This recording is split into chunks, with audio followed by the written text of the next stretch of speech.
Hi, I'm Liz Mosley Hawkins, and we're on the beautiful campus of the South Carolina Governor's School of Agriculture at John De La Howe in McCormick, South Carolina. And we had the opportunity to speak with Dr. Tim Keown, president of the school, where he talked about his failures and how they became springboards to his success. Elevate Leadership Podcast begins now.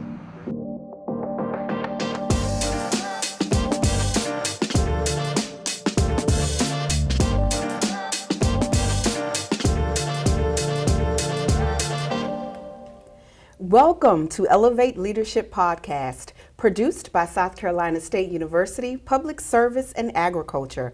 I'm your host, Elizabeth Mosley Hawkins, Senior Director of Strategic Communication for SC State PSA, where we innovate and educate to elevate the quality of life and raise the standard of living for all South Carolinians.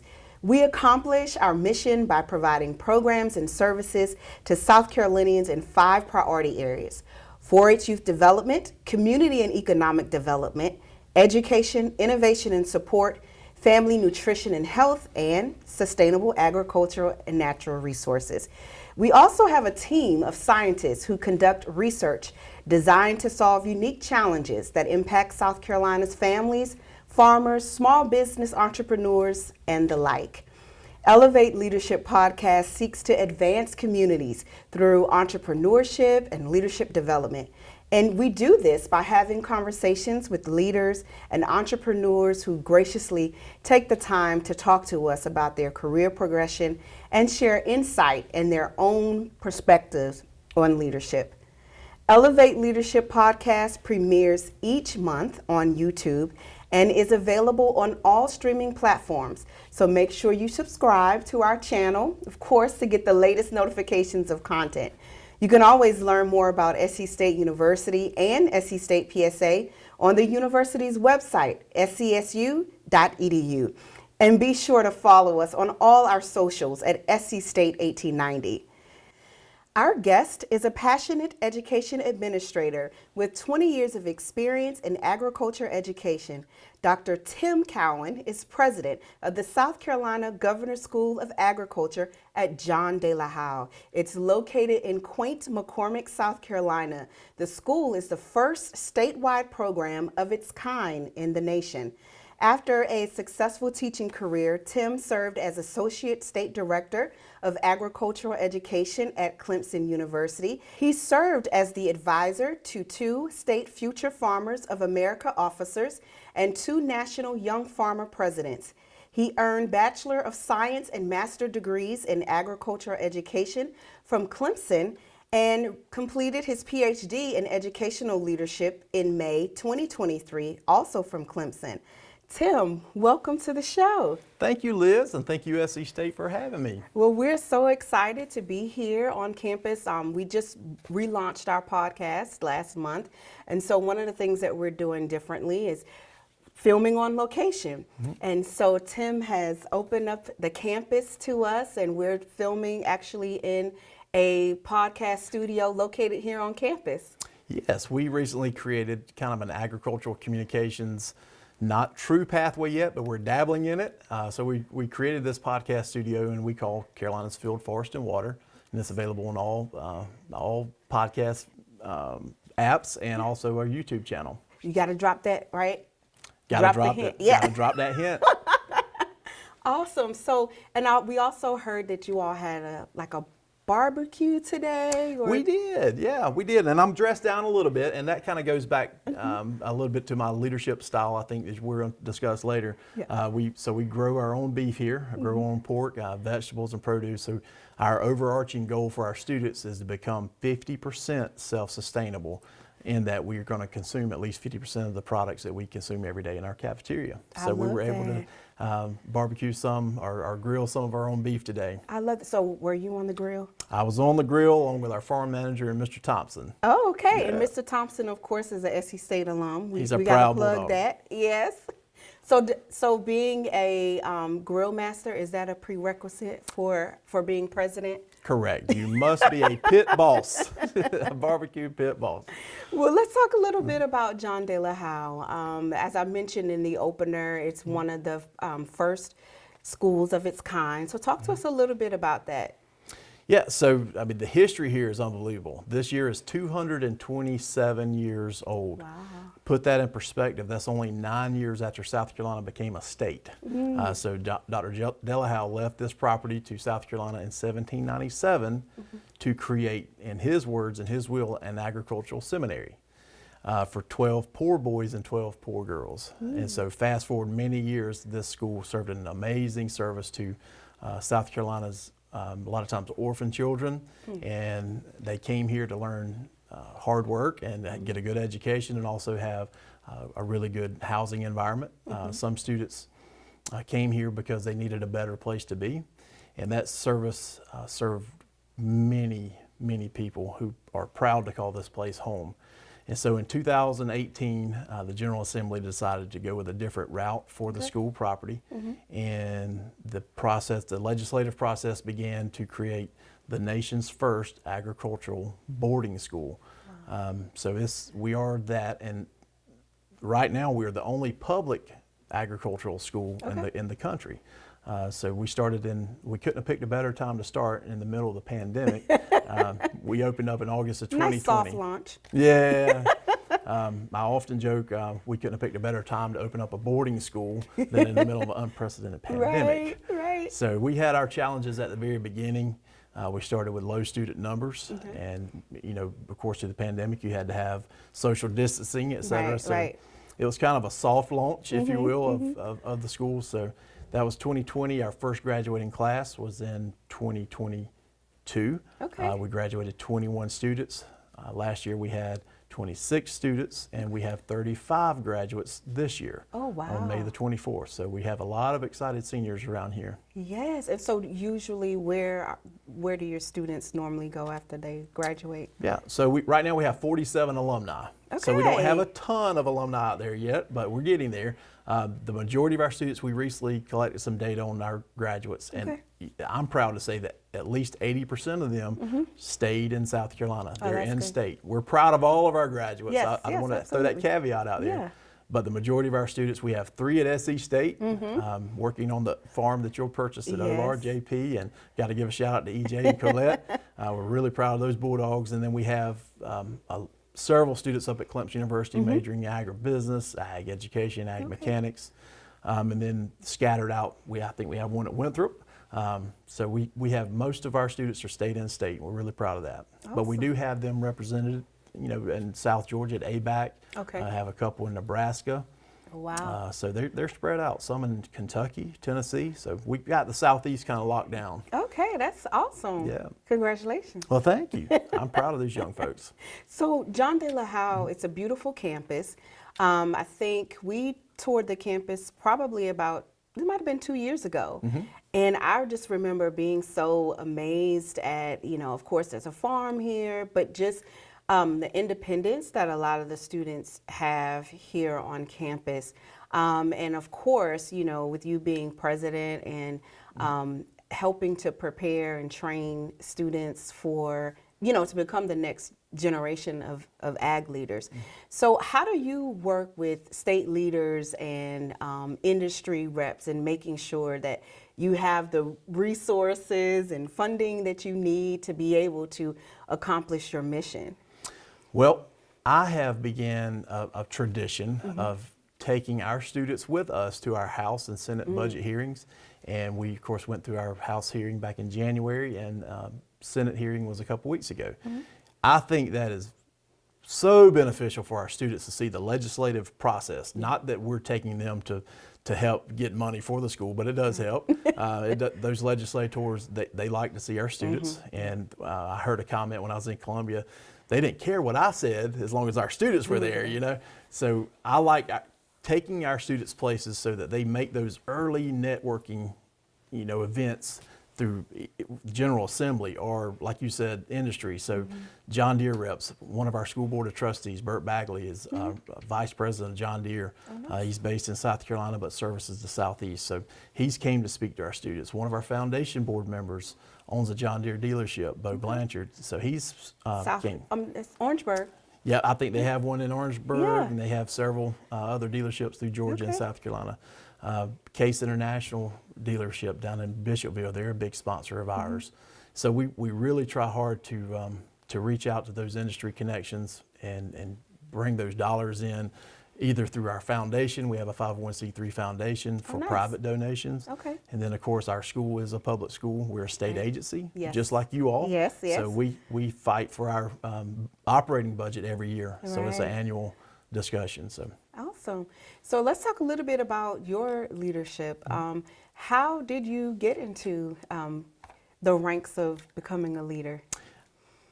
trials and tribulations, I'll definitely say that. But Yeah. it started, I guess, in, I would probably say high school. I mean, I decided nice. in 11th grade that I wanted to be an ag teacher. And I Okay. had two of the best ag teachers that a person could ask for, Jay Copeland and John Heron.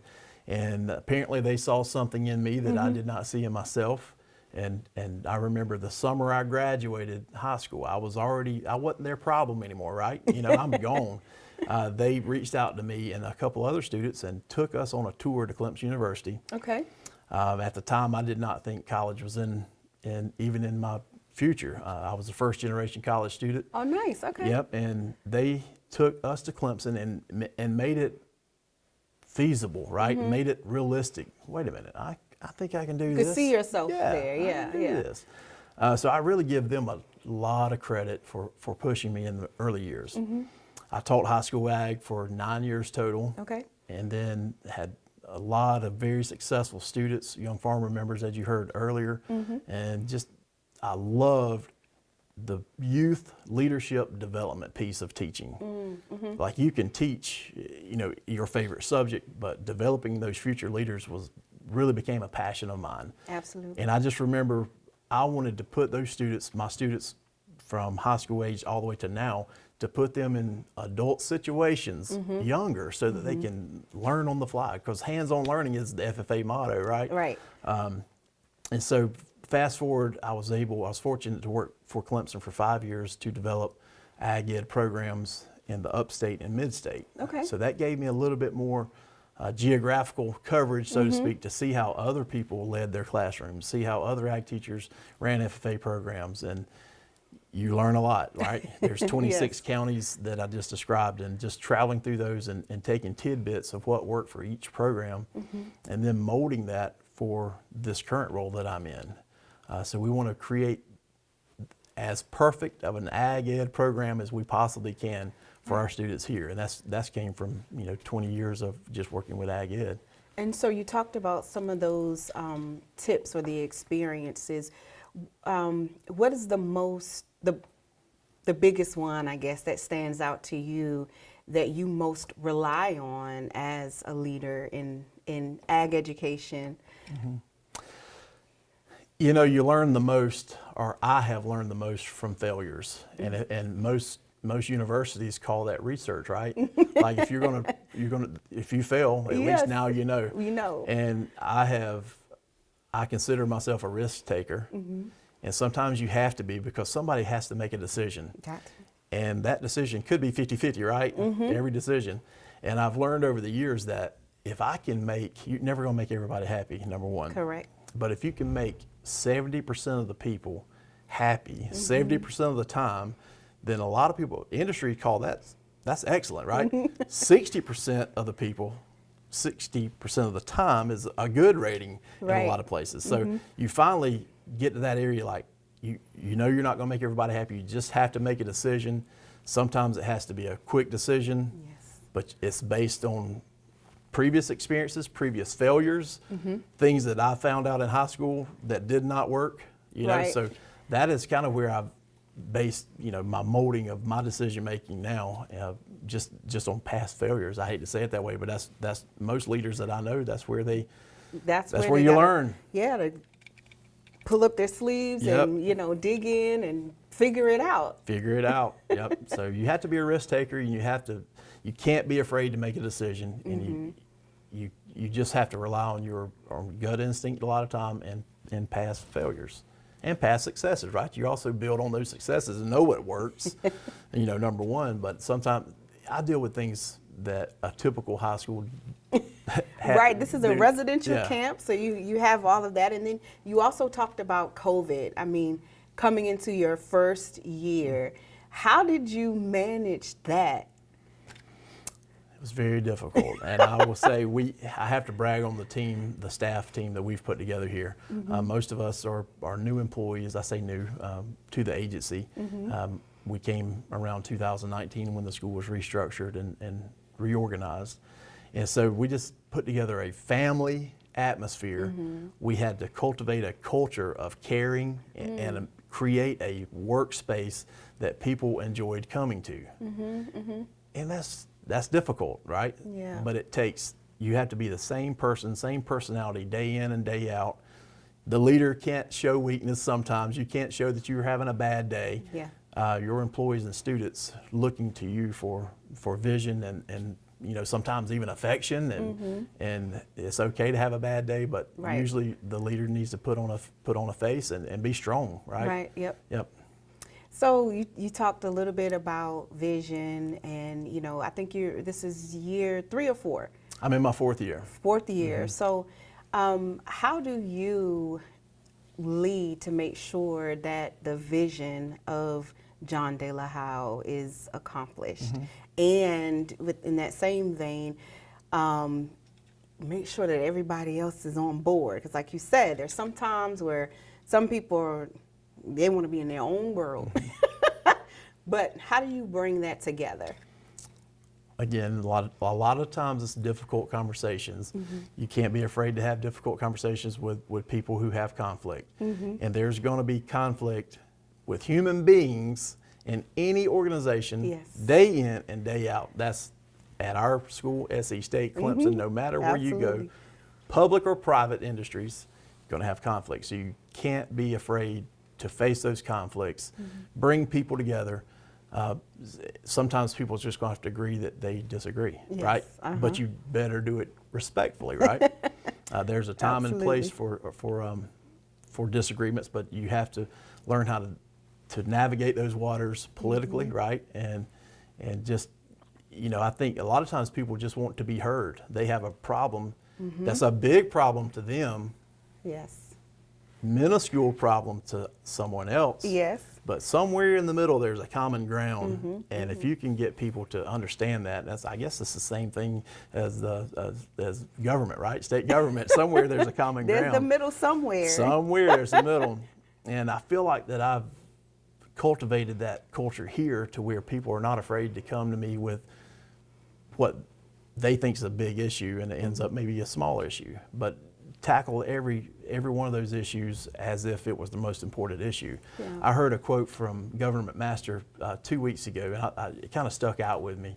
He said that he approaches people as if every person had a sign around their neck that says, "I'm important," because everybody wants to feel important. Yes. You're important in some way, right? And so that's kind of the way I look at some of our students and staff and faculty here, to get everybody on board and create the family culture. Like today, we had a employee student barbecue, grilled out, and make it feel like home. Yeah. Talk to me a little bit about like resources and professional development that you've gone through that you believe has benefited you in your trajectory. During my master's program, of course, as you graduate from your bachelor's, now you're in a master's program where it's a lot more defined, right? Yep. And the people that you're surrounded by all share the same problems and issues. You're all working toward the same common goal. Then I found in the PhD program the same thing, except a little bit more narrower, right? And then recently I went through a course that South Carolina offers, the state of South Carolina, called the Executive Institute. There were 30 other state leaders throughout South Carolina that were involved in that program, and it was a 7-month long program. Okay. So that's the most recent professional development that I have been through. And I'm now enrolled in Clemson University's P-Leaf program. Okay. And you all need to check that out. I'll put a plug in for that. It's Palmetto's Leaders for Environmental Agriculture and Forestry. Okay. So it's kind of a neat bringing the ag, forestry, natural resources people together to, again, one more defining people, like-minded people who can share similar problems and hopefully solve those problems as a group. Oh, I love that. So, and how long is that program? The P-Leaf program is 2 years. Oh, It wow, meets okay. it meets once a month, and actually I'll be in Columbia tomorrow at one of our sessions. So do you travel around the state? Is it kind of like Leadership South Carolina where you? Kind of like that, yeah. Okay. Lead SC, yep. Yeah. It's a version of Lead SC, kind of, yep. Okay. Except this program again is just for ag, forestry, natural resources, like-minded people. So we know we're in the state of South Carolina, and ag is the #1 industry. And of course, being president of John De La Howe, you have a unique position where, again, you're training students to be able to get into the workforce and just kind of align with, this #1 industry that's in the state.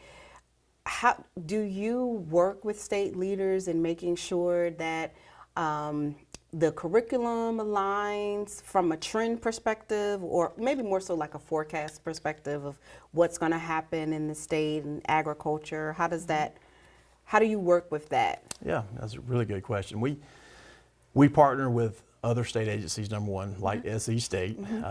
We have several discussions with you. We host, I think, 2 or 3 of your 4-H camps now. And so we listen to our partners. We partner with Department of Agriculture. Mr. Weathers has been a wonderful supporter of ours, Mr. Aaron Wood. We also partner with Department of Education, of course. And as a state agency, we have to partner with Department of Administration. So we kind of answer to several different people, or different agencies, and we listen. Our first year with hosting 4-H camps, I think we adjusted a few things, right? Yep, We're going to yep. listen, we're going to adjust and see what fits that particular problem, problem solving. And then, Department of Ag, we are, at $52 billion impact right now? And so to reach higher numbers, I think 60 billion is the new goal for agriculture. We listen to industry people, and I'm going to credit John Deere and Case and some of these other large tractor stack equipment in Anderson. They need mechanics. There is a huge workforce gap right now with trained technicians, and it's no longer a greasy, mechanic type job. Computerized, right? Yes, agricultural technology. I'm almost 44 years old, and I remember when the first no-till grain drill was brought to Anderson County, where I'm from, and people, it just blew their minds, right? Yeah. That was in the early 90s. But that is now almost antiquated equipment compared to what we're dealing with now. So we have to listen to those industry trends. Our ag mechanics pathway, I saw the industry trend needing those employees. And so we requested a new ag mechanics shop, which we're about to construct. We just selected an architect for that. So that was one way that we listened to industry trends, asked our General Assembly, explain, hey, we need these people need these employees. Right. And the General Assembly was gracious enough to fund that project. We had an ag shop, but it was not up to standard. Not up to standard. And so that's one great example of how we've listened to the industry and hopefully solved a problem. Same in the greenhouse industry. Greenhouse workers are heavily needed. So we requested funding for a new greenhouse and are about to start that project. So we listen, evaluate, collect data. We try to make data-based decisions. Sometimes you'll hear a company say, hey, we need employees. Well, how many employees? Yeah. Is it 1 or is it 100? Sometimes it's hard to build an ag shop for 1 student or one potential job, but these are big numbers that these companies are needing. So we're trying to mold what we do here to make our students successful when they graduate. Talk a little bit more about data, because my boss loves to say, Dr. Whitesides, he loves to say data is the new money, and that industry and businesses are using data to help inform decisions. So other than the examples that you've used, how important is data to the school? Highly important, and if you have time today, I will show you our data room. We have a room dedicated just two numbers. Okay. It's a room in our school. We keep it locked. Okay. No students are allowed, but we have student data on the wall. We track every one of our students. We have a red, yellow, green type system. Okay. 10th, 11th, 12th grade. If they're in the red, that means they have, they're struggling with a class. Academically. They get additional help, assistance with those students. So we track every one of our students data-wise. Okay. Then we track where we recruit. So we have maps of South Carolina on the wall. We have dots of what schools we visited. And it becomes really clear really fast with data, the new money, as Dr. Whiteside, where we're lacking. Okay. And I'll be the first to say we are weak recruiting in the PD area and a little bit weaker in the lower part of our state. Okay. We're heavy upstate, heavy midstate. So we have made data-driven decisions to get out of those schools to recruit future Aggies. Right. And our recruiters are in the PD or low country almost every day to get those students up here, because a lot of people just don't know we exist still. Yeah. So I'll show you our data room, and I think you'll be thoroughly impressed, and Dr. Whitesides needs to come visit. I love that. So you talked a little bit about using failures to grow. But of course, with failures, there are sometimes successes, right? Oh, yeah. Yeah, those are the things that make us Absolutely. happy, make us want to get up in the morning. So tell me a little bit about your successes as a leader. All right, so in 2020, when we first opened, this school did not have accreditation. That's a big deal. It's a big deal for a school to graduate students. You must have accreditation.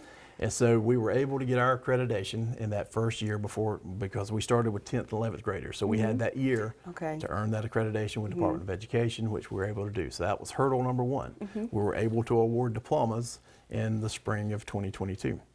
Hurdle number two was we want to become internationally accredited through Cognia. And for the listener, that some people might be familiar with SACS, the new accreditation is Cognia. Okay. I'm happy to say that we just went through our accreditation process for the initial acceptance, and Cognia was very excited. They toured us. We're super excited about that. Yes. So now we're in the middle of accreditation process, which is a 1-year process. And the initial meeting we had with Cognia was very positive. And I will be honest, I'll give Dr. Whiteside some credit. The data room saved us. Helpful. It's very helpful. Cognia came in, and pretty much everything they needed we had on the wall, and it made the process a lot easier. Because they too look for data. Absolutely, that's really all they're looking for. And then lastly, this is a humble brag, but it's a brag on our principal, Mr. Greg Thompson, the South Carolina State Bulldog, and his faculty, our amazing faculty and staff. Our school report card, which Department of Education issues every year, is based on anonymous data from parents, students, and teachers. So there's no way you can manipulate the data. Our school scored a 98 out of a 100. Amazing. So in 4 years, we went from unaccredited to one of, if not the highest ranked high school in South Carolina. So really proud of that one. You can toot your horn. Yeah, I'll toot Mr. Thompson's horn. I don't need my horn tooted, but Mr. Thompson, that's again goes back to, the leader. My job is to lead kind of from the balcony, and you hire the best people and give them the tools they need. You get out of the way, right? Yes. And I'm not a micromanager, so I think that creates a good culture as well. Awesome. So I always like to ask, you get up every day. Of course, you're working, but there's a life outside of Tim, the president, right? So what do you enjoy doing? Well, at home, I live in Ivor, South Carolina. It's about where is that? Yeah, it's in L.A. Lower Anderson. Okay. Lower Anderson. So that's in a little town of Ivor, South Carolina. Okay. I grew up there. My dad and mom. My dad came from a big farm family. He was one of 10 children, and so I always use the joke that my nanny, his mom always said she had 10 children, and that was the world's first 10-row cotton picker. So that was her joke. So I grew up in an ag family, and so now what I do for fun, believe it or not, is I have my own cattle herd at home. So when I leave here, I get to kind farm. I have about 80 mama cows that I take care of in the evenings, and that's kind of my relaxation. I have a 15-year-old daughter who plays softball, and so I really loved going to see her softball games. And so between those two things, that's kind of my relaxation, if you will. Okay. Yeah. So I'm going to ask you one more question. So you were inspired to go into ag education. As you said, in high school, you had two strong mentors. And so now it's kind of like full circle for you, right? This full circle moment. What does it mean for you, right? Being able to, as you said, even though it might be from the balcony, even still, you know, you have some sort of influence with students. So it's, like I said, it's a full circle moment. What does that mean for you, being in this position? I will be the first to say it's a lot of pressure. You think about all the eyes that are on you every day. You need to be a good role model at all times. Sometimes that's hard to do, right? When you have a hard day, like I said earlier. But you need to always be a good role model to those young people. They're watching every move you make. They're watching what time you come to work, what time you leave work. You know, a lot of those things are just life skills, and I think that's what's important here is that they're learning that life skill of living on their own. And so from my leadership, we have required our students, they have after school duties, right? They have house duties. They might have to wash clothes. They might have to sweep. You know, they have different duties. So that's so they didn't get too far away from mom and dad. They still have chores. That's right. They still have chores. They have chores. They have weekly room inspections. And so that's the type of things that, you know, I think is important. And when our students go out, we call them our product, right? Those are our babies, right? Sorry, alumni, if you're listening, you're still our babies. So we want them to be successful. Our rating of success is how successful their students are. And so I love hearing stories about our three at SE State, our Clemson kids. We had a couple of our alumni come last week. They were on their spring break from college and spent it here. You know, I'm like, not at the beach, or you're coming back to De La Howe. And we had one from the Citadel came and one from Clemson came just to tour, and others stopped by. But one thing that they mentioned was the success they've had in college so far. They credit the after school piece here, the residential life piece. You think about, I remember as a Clemson student going up there and you're like, wait a minute, I have to wash my own clothes. Wait a minute, I have to find my own food. They learn that here, so it preps them for college, and classes just come natural. Yeah. So. Awesome. Well, is there anything else? I want to make sure we give you some time just to kind of talk about the foundation and anybody that might be interested in investing in the school, but then also just if anyone is interested in coming here as a student. So for recruitment purposes, admissions purposes, our link is online. It's very easy, admissions link.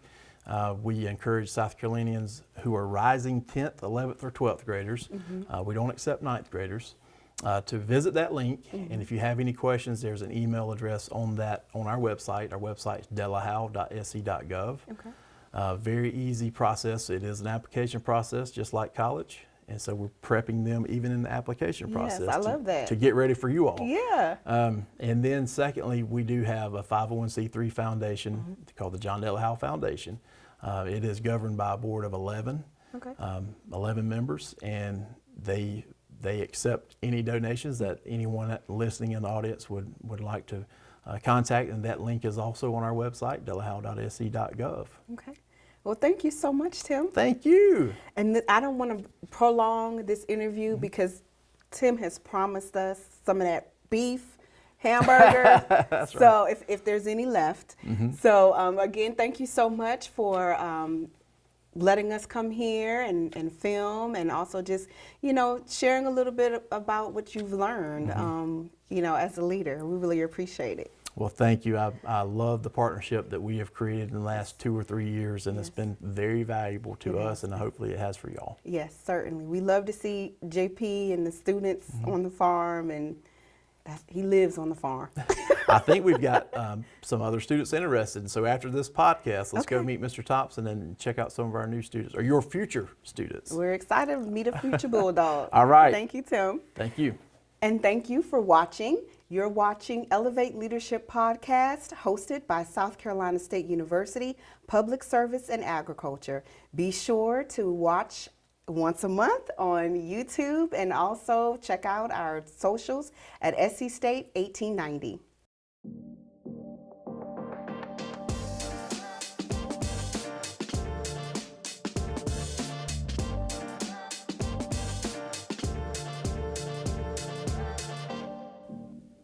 Thank you for watching today's show of Elevate Leadership Podcast. You can catch us all the time on any of our streaming platforms at SC State 1890.